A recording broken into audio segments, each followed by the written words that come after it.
안녕하십니까. 다함께하는 교회 헐성 목사입니다.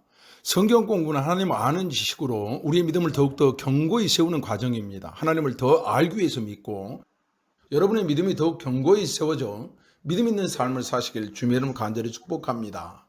이번 시간은 지난 4주간의 복습 시간입니다. 여러분은 지난날 생각컨대 무엇을 가장 잘 선택했다고 생각하십니까? 직장입니까? 아니면 친구입니까? 아니면 여러분의 배우자입니까? 내 인생의 최고의 선택, 그것을 통해 지금 당신은 행복하십니까?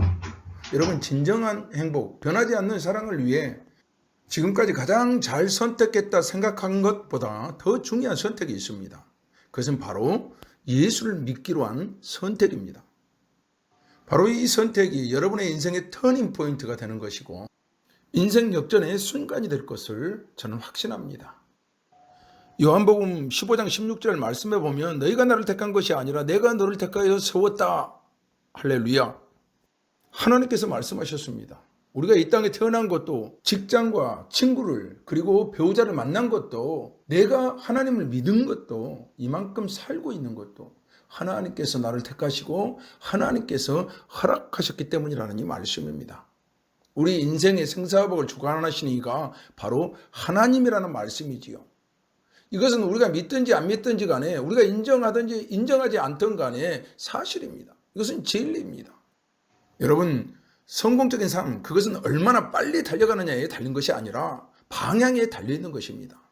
그래서 우리가 세상의 다른 사람보다 조금 뒤처졌다고 조금 늦었다고 실망하거나 포기하지 마시길 바랍니다. 우리가 많이 배우지 못했고 경험도 없고 경력도 없다고 세상 사람들 많이 가는 그 길로 가지 못하고 있다고 절망하지 마시길 바랍니다. 중요한 것은 속도가 아니라 문제는 방향입니다. 여러분, 방향이 잘못되면 아무리 빨리 달려가도 결승점에 도달할 수 없는 것입니다. 그러나 방향이 정확하면 반드시 우리는 결승점에 도달할 수 있다는 사실입니다. 하나님은 바로 저와 여러분을 축복과 승리의 결승점으로 인도하시는 나침반과 같으신 분입니다. 여러분, 야곱을 보세요. 그는 둘째로 태어났습니다. 그 인생에 숱한 우여곡절이 있었지만 그는 하나님을 향한 열정을 절대 잃지 않았습니다. 그래서 하나님께서 그를 택하셔 장자의 축복을 허락하셨고 급기야 이스라엘 민족을 이루는 12지파의 아버지가 되게 하셨습니다. 여러분, 또한 요셉을 보세요. 11번째 아들로 태어나 형들의 미움을 받았지만 그래서 애굽으로 종으로 팔려갔지만 그는 믿음은 결단코 잃지 않았습니다. 그 누구보다도 더 열심히 살았습니다. 하루아침에 그 인생이 추락했지만 누구를 원망하거나 불평하거나 자기 신세를 한탄하지 않았습니다. 누구보다도 더 열심히 살았고 숱한 유혹 가운데서도 하나님이 지켜보신다는 믿음으로 지금 고난의 순간에도 나와 함께 하신다는 믿음으로 그는 극복했습니다. 그런데도 불구하고 하나님만 바라보고 살았는데도 불구하고 감옥에까지 들어가는 엄청난 시련을 겪게 됩니다. 그러나 그 모든 시련은 야곱을 애굽의 총리로 만드시고 장차 이스라엘 민족을 탄생시키기 위한 결정적인 역할, 산파의 역할을 요셉에게 허락한 것입니다. 그를 택하여 하나님의 백성, 그의 민족을 태동시키는 것이 하나님의 계획이었던 것입니다. 여러분, 다윗을 보세요. 8명의 형제 중 막내로 태어나 집안에서조차 대우받지 못하고 한대에서 자며 양치는 목동으로 살게 됩니다. 그런 다윗이 장차 이스라엘 왕으로 그리고 영원히 우리를 통치한 예수 그리스도의 예표하는 인물로 성장하게 됩니다. 그는 어둡고 춥고 그리고 이리와 늑대가 우글거리는 그 광야에서 그 위험한 가운데서 하나님만 의지하며 양떼들을 지켜내고 그의 신앙을 성장시켰습니다. 그의 목동 시절의 영적 야성이 사울의 숱한 핍박과 위협 가운데 인내하게 하고 그 순간에도 사회적인 약자들을 품고 그들과 함께 이스라엘의 통치자로 우뚝 서는 기반이 되었지 않았습니까?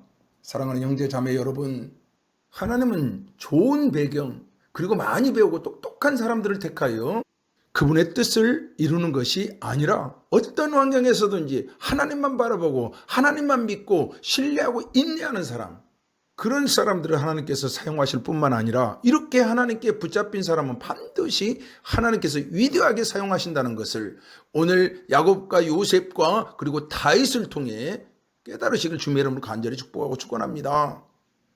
사랑하는 성도 여러분, 하나님을 바라보지 않고 출세가도록 빨리 달리는 사람들 너무 부러워하지 마세요. 그들보다는 우리가 좀 부족하고 좀 덜 떨어져 있어도 하나님만 바라보고 믿고 신뢰하고 의지하고 인내하며 걷는 자는 결국 그들을 다스리는 자리로 하나님께서 인도하는 이 사실을 분명히 기억하시길 바랍니다. 여러분, 어려워도 힘들어도 도저히 내가 이해할 수 없고 견딜 수 없는 환경 가운데서도 결단코 포기하지 말고 하나님만 바라보시길 바랍니다. 우리의 목표와 방향을 하나님께 맞추시길 바랍니다. 그러면 우리를 살리시기 위해 자신의 생명까지도 아끼지 아니하시는 하나님께서 우리를 의의 길로, 생명의 길로, 축복의 길로, 승리의 길로 이끄실 것을, 그리고 다스리고 정복하는 권세를 우리에게 주실 것을 믿어 의심치 않습니다. 사랑하는 형제 자매 여러분, 또한 교회는 천국이 아니라 광야라 말씀드렸습니다. 광야의 삶은 모든 것이 부족합니다. 그래서 온전치 않습니다. 우리는 이것을 인정해야 됩니다. 또한 교회도 마찬가지입니다. 여러 가지로 부족함이 있습니다. 영적인 약자들이 모였습니다. 그래서 영적인 소소한 문제들이 노출될 수도 있습니다. 이 모든 것은 결과가 아니라 천국을 향한 여정들입니다. 다소 불편하고 불만족스럽더라도 주님만 바라보고 나아가는 성숙한 그리스도인이 되시길 바랍니다. 여러분, 우리가 병원을 찾는 것은 우리 몸을 치료하기 위해서 찾아가는 것입니다. 치료받는 동안에는 우리가 다소 몸이 불편할 수 있고 다른 사람을 통해 불편함을 당할 수도 있습니다. 그러나 우리가 그것을 참고 견딜 때 우리 육적인 질병들이 깨끗이 치료되는 것과 마찬가지로 교회에서도 우리의 영적인 문제를 치료하는 것입니다. 약한 자들, 죄인들을 회복시키고 치료하는 곳이 바로 이 세상의 교회입니다.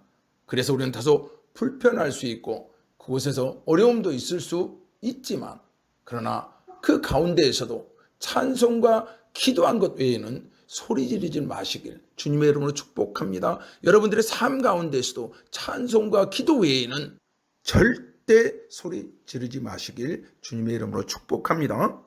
또한 하나님은 삼위일체의 하나님이십니다. 세상을 만들 때도 성부 하나님, 성자 하나님, 성령 하나님이 함께 하셨던 것을 성경에 기록하고 있습니다. 바로 하나님은 제1위의 하나님이십니다. 그 하나님은 살아계십니다.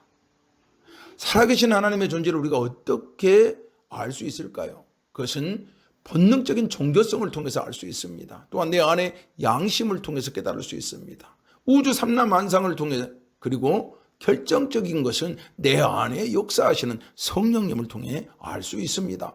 로마서 8장 16절 말씀해 보니까 성령이 친히 우리의 영과 더불어 우리가 하나님의 자녀인 것을 증언하시나니. 아멘, 할렐루야. 여러분, 성령이 하나님의 영과 더불어 우리가 하나님의 자녀인 것을 증거하신다. 로마서 8장 16절 말씀에 분명히 기록하고 있습니다. 또한 예수 그리스도는 제2위의 성자 하나님이십니다. 하나님은 전지전능하시고 불변하시고 영원하신 분이라 제가 말씀드렸습니다. 그리고 예수 그리스도는 살아계신 하나님의 아들이라 말씀드렸습니다. 여기서 하나님의 아들, 독생자, 외아들이라는 말은 하나밖에 없는 그런 숫자적인 개념이 아니라 하나님의 아들이라는 대표성을 나타내고 있다, 이렇게 말씀드렸습니다. 또한 그는 베르데우스, 베르호모, 트루가투르멘, 참 하나님인 동시에, 그리고 그는 참 사람임을, 다시 말하면 그는 인성과 신성을 다 가진 분이라 말씀드렸습니다. 사랑하는 성도 여러분, 우리가 믿는 예수님, 그는 하나님의 아들이시고 그는 곧 하나님이십니다. 그 하나님의 아들 예수 그리스도께서 오늘도 임마누엘로 저와 여러분에게 함께 하시고 동행하시고 이끄시길 주님의 이름으로 간절히 축복하고 축원합니다.